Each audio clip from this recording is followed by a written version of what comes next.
KPBS On Demand is supported by Splatero, helping homeowners pay off debt or for home improvements by offering streamlined access to your home's equity with no additional monthly payments or new debt. Splatero provides a lump sum payment in exchange for a share of your home's future value. Learn more at splatero.com. Good morning. I'm Annika Colbert. It's Friday, July 23rd. When will we see a fix for the cross-border sewage flow problem? More on that next, but first, let's do the headlines.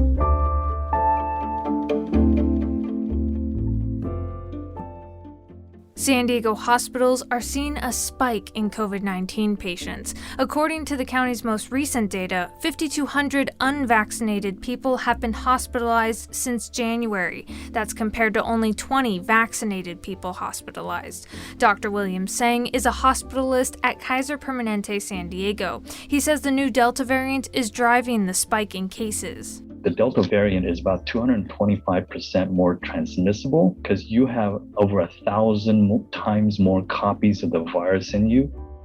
Efforts to build a bridge over the San Diego River in Mission Trails Regional Park took a giant step forward on Thursday. San Diego City Council member Raul Campillo announced a $1.5 million grant from the state. The bridge was planned for years, but the need became urgent after 21-year-old Max Lanai died in January while trying to cross the river. Max's father, Ben Lanai, says the bridge is what his son would have wanted. We want to really mark that site and have something that is a very long-term testament to his life. He says they hope to have the bridge finished in 2 years. Pacific Gas and Electric says they're going to start burying 10,000 miles of power lines to reduce their risk of sparking wildfires.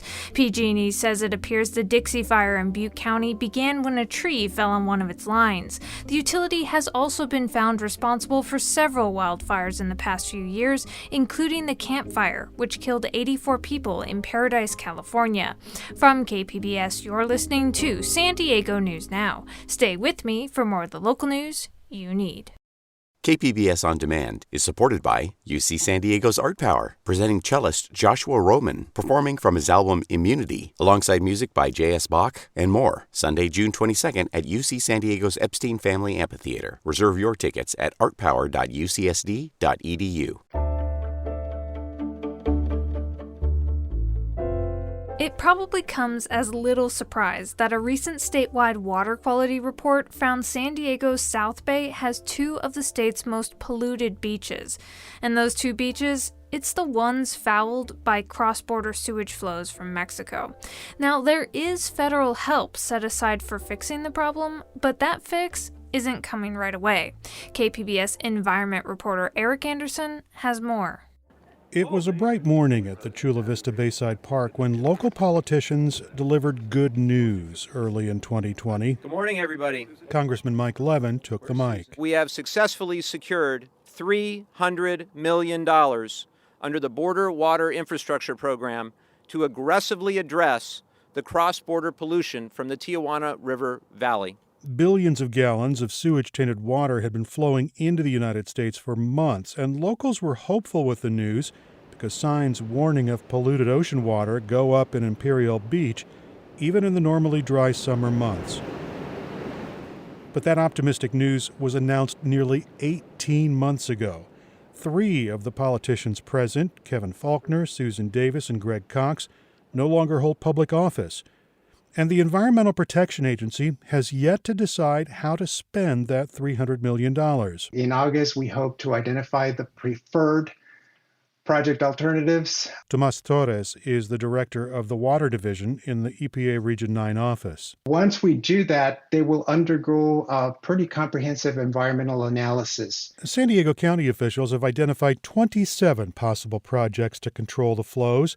The largest is a new sewage treatment plant capable of treating 163 million gallons of tainted water a day. This would be in the U.S. It would capture these flows, and we're looking at various treatment capacity options of what size that plant should be to provide the most protection at the optimum cost benefit.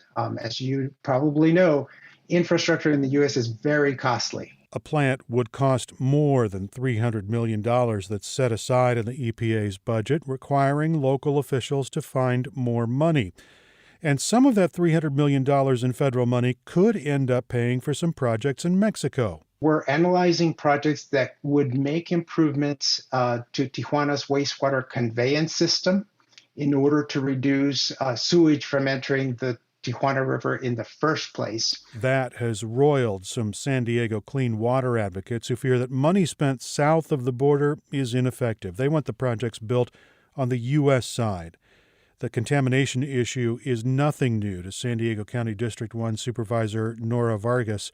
She's worked to fix the problem for decades. The Tijuana River Valley contamination is not a San Diego District 1 issue, and it's not a Tijuana issue. This is a global, international issue that we need to address together, and it's going to take all of us coming together. Vargas convinced the Board of Supervisors to declare the situation in the Tijuana River Valley a public health crisis, the first time it's been considered more than an environmental issue.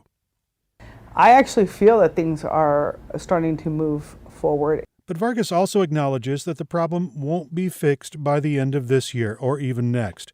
EPA officials expect to unveil their preferred alternatives next month, and the EPA's Tomas Torres says that will start the clock on mandated environmental reviews, meaning there will be no shovels in the ground anytime soon. Even though it is a relatively lengthy process, we've been able to cut that down to less than half the time it normally takes. That won't help this summer, next summer, or even the summer after that. Imperial Beach Mayor Serge Dedina says short-term relief may come from state, federal, and local officials who are working on some smaller projects in the region, or relief could come elsewhere. At this point, it all depends on Mexico. If Mexico really wants to respect the ocean and not dump sewage along the beach, we'll have a good summer.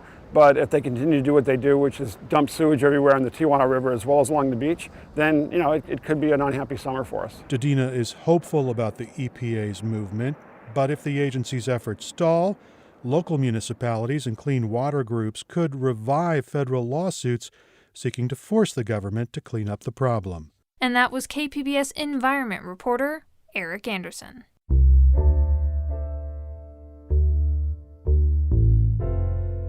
Former San Diego trustee Ty Humes wants his seat back, but voters will have to look past a checkered history. iNewsSource investigative reporter Jennifer Bowman has more.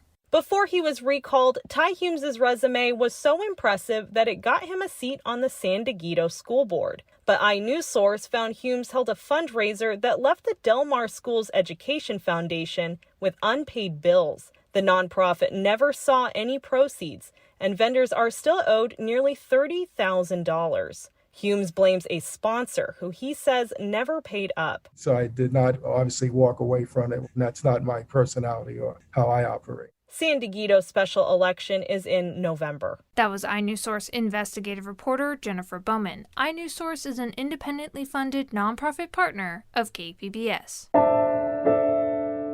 The issue of immigration brought demonstrators to Congressman Darrell Issa's office on Thursday. Community members in San Marcos rallied to deliver a message to their congressional representative. KPBS North County reporter Tanya Thorne tells us more. Members of the organization Justice Overcoming Boundaries organized a rally outside of Darrell Issa's San Marcos district office Tuesday afternoon. They want Mr. Issa to address immigration in his district. The members say immigrants are just as American as apple pie and rice and beans. When they approached his office, the door was locked and there was no response. Over the phone, an intern said Mr. Issa and his chief of staff were both in Washington, D.C. Estela de los Rios is with the organization. The constituents that are here, we have to hold them accountable. And immigration is an issue that he needs to address. And we're going to keep coming back until he listens. We did reach out to Mr. Issa's office for a statement, but none was provided. And that was Tanya Thorne reporting from San Marcos.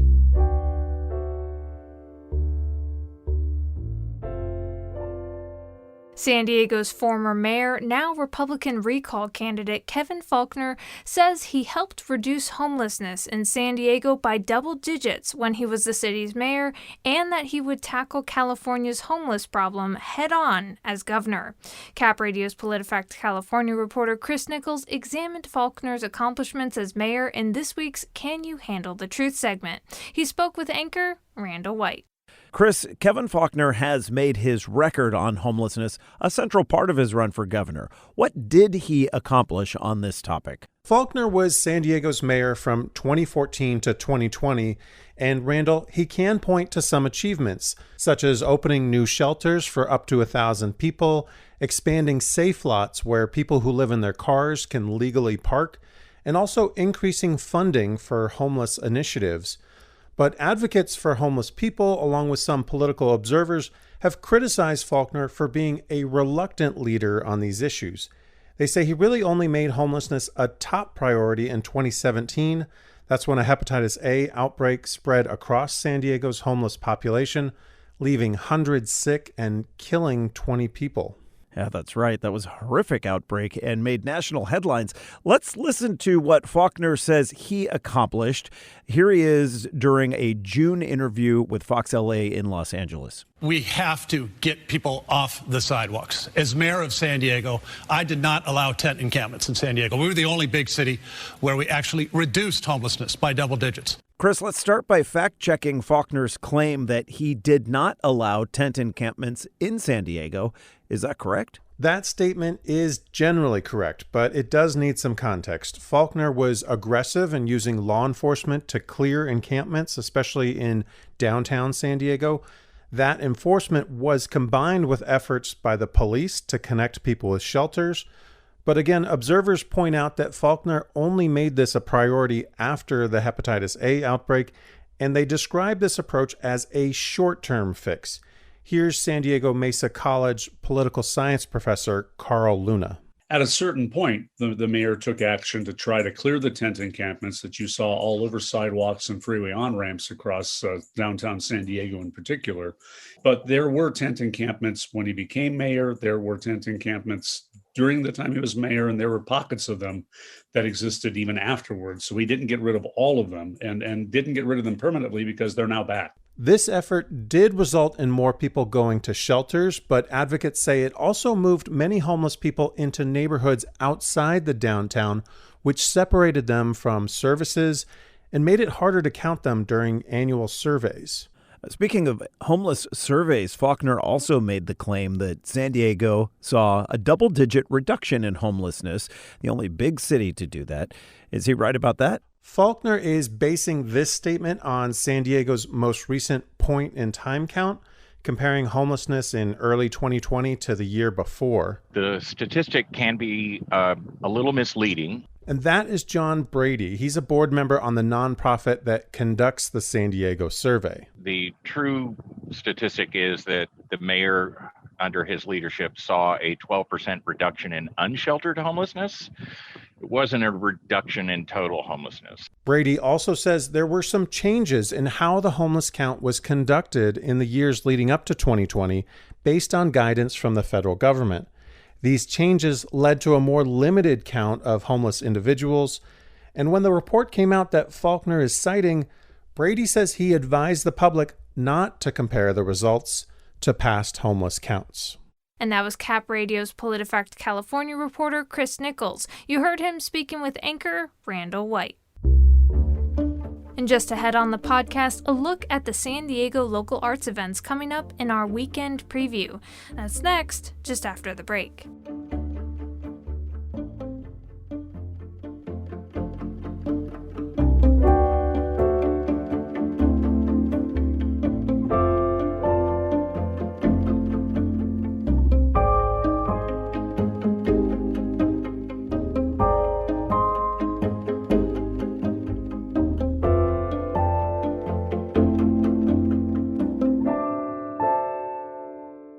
KPBS On Demand is supported by Latino Legacy Foundation, presenting their Storyteller series, Reach for the Stars with Ellen Ochoa, the first Latina astronaut. Welcome Serenade by the all-female mariachi Amapolas, Sunday, June 29th. More at latinolegacyfoundation.org.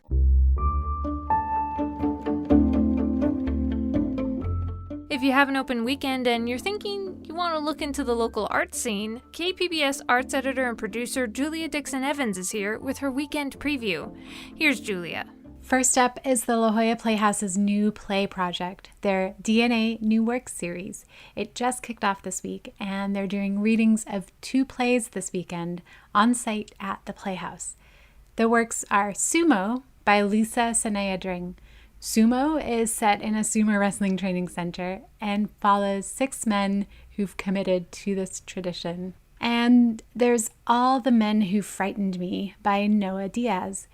After Ty, the main character's wife, finds out she can't get pregnant, Ty decides to wean himself off his testosterone to carry the baby himself. Many of the characters in this story are actually in the forms of hauntings. These are readings rather than full productions, which is a nice, intimate baby step back into live performances. And it's a great way to get insight into the playwriting process and catch some emerging playwrights and their work. All the Men Who Frightened Me runs Friday at 7:30 and Saturday at 2. And Sumo runs Saturday at 7:30. These are free at the La Jolla Playhouse, and you can reserve a spot in advance. City Ballet is back on stage with 2 performances of On the Move. These are new works of choreography by their own Jeffrey Gonzalez. One is called Unbroken, and the other Within the Hourglass Desert. These works were selected because of how they represent the resilience and also the wobbliness of time we all found during the pandemic. You can catch these pieces at the Horton Grand Theater. That's Friday and Saturday night at 7:30 p.m.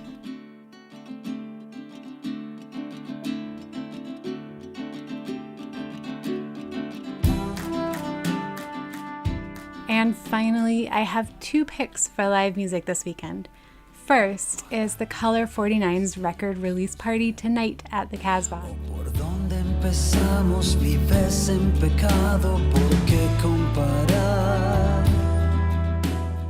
Today is the launch of a new music video that the band worked on with Tijuana artist Hugo Crosswaite, who I profiled this week. The song, What Would I Know, is about borders and love, and Crosswaite's stop-motion animation of his black and white improvisational drawing is a perfect fit.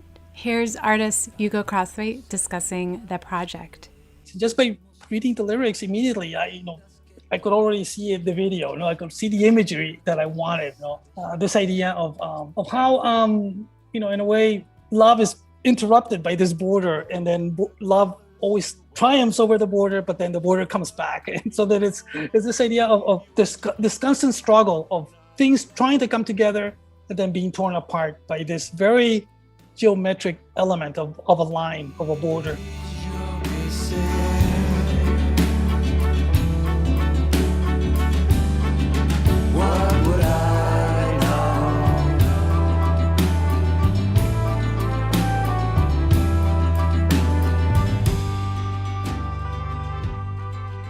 They'll be projecting his work at the Casbah tonight. Carrie Feller and Rosa Rasa will also perform alongside the Color 49.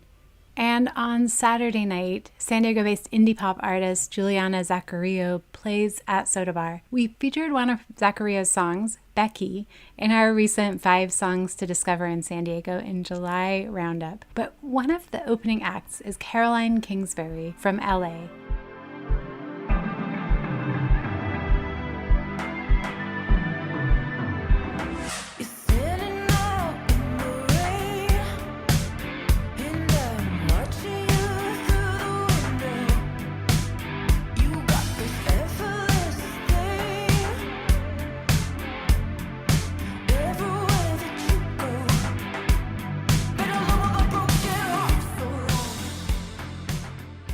And uncovering her music this week just brought me right back to that sort of magic of live music, the way we could discover new stuff in opening acts. I'll leave you with a clip of Fall in Love, which is a track from Kingsbury's latest album.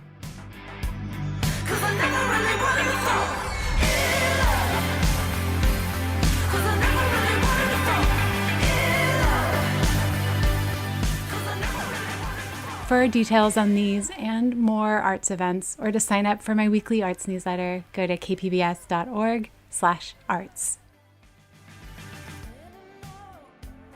That's it for the podcast today. Be sure to catch KPBS Midday Edition at noon on KPBS Radio, or check out the Midday Edition podcast. You can also watch KPBS Evening Edition at 5 o'clock on KPBS Television. And as always, you can find more San Diego news online at kpbs.org. I'm Annika Colbert. Thanks for listening, and have a great weekend, everyone. KPBS On Demand is supported by UC San Diego's Art Power, presenting cellist Joshua Roman, performing from his album Immunity, alongside music by J.S. Bach and more, Sunday, June 22nd at UC San Diego's Epstein Family Amphitheater. Reserve your tickets at artpower.ucsd.edu.